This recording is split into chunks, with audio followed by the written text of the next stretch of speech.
आजादी के लिए भारत का शानदार संघर्ष आधुनिक विश्व के महानतम संघर्षों में से एक है। दूरदर्शन समाचार इतिहास की धारा बदलने वालों की झलक रोजाना आपके लिए लेकर आ रहा है।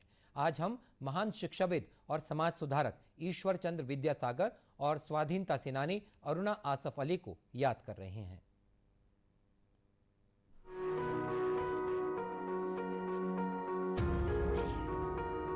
आज की कड़ी में हम शिक्षाविद और समाज सुधारक ईश्वर चंद्र विद्यासागर को याद कर रहे हैं।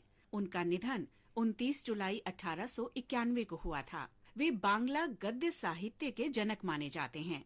ईश्वर चंद्र विधवा पुनर्विवाह के प्रमुख समर्थक थे। उन्हीं के कारण विधवा पुनर्विवाह अधिनियम 1856 अस्तित्व में आया। ईश्वर चंद्र ने फोर्ट विलियम कॉलेज और संस्कृत कॉलेज में पढ़ाया और सन 1850 में उसके प्राचार्य नियुक्त हुए।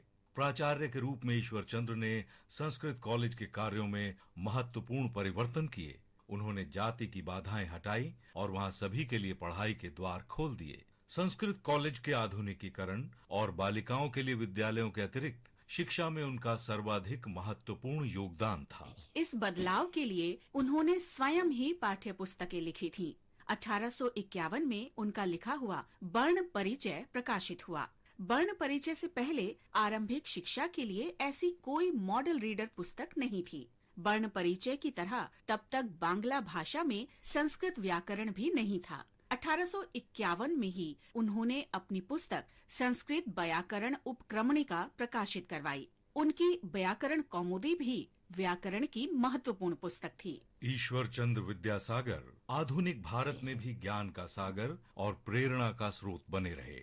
आज हम स्वाधीनता सेनानी अरुणा आसिफ अली को भी याद कर रहे हैं। उनका देहांत 29 जुलाई 1996 को हुआ था। अरुणा गांगुली का जन्म 16 जुलाई 1909 को हरियाणा के कालका में हुआ था। जब अरुणा ने 1928 में स्वाधीनता सेनानी आसफ अली से शादी का फैसला किया तो उन्हें परिवार और समाज के विरोध का सामना करना पड़ा।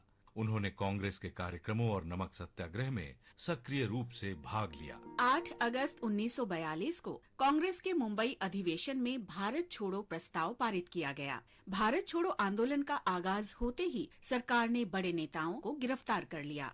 युवा अरुणा आसफ अली ने 9 अगस्त को शेष अधिवेशन की अध्यक्षता की और ग्वालियर टैंक मैदान में तिरंगा फहराया। पुलिस ने अधिवेशन के लिए इकट्ठा भीड़ पर गोलीबारी शुरू कर दी। खतरे का सामना बहादुरी से करने के लिए अरुणा को 1942 के आंदोलन की नायिका माना गया। अरुणा को 1958 में दिल्ली की पहली महापौर नियुक्त किया गया। उन्हें 1997 में मरणोपरांत भारत का सर्वोच्च नागरिक सम्मान भारत रत्न प्रदान किया गया।